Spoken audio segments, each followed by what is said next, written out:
السلام عليكم، عاملين ايه؟ النهارده هكلمكم على قصة من اغرب القصص في التاريخ. هكلمكم عن طاهر بيك، دكتور مصري.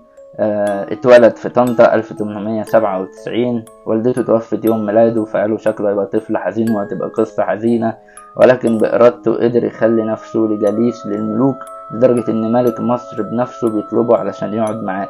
عمل ايه دكتور طاهر بيك؟ خليك معايا وانا هفهمك كل حاجة.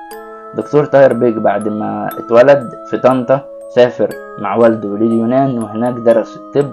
بعد ما درس الطب بدأ يدرس جسمه، ويدرس نقاط القوة والضعف، ويدرس المراكز العصبية في جسمه.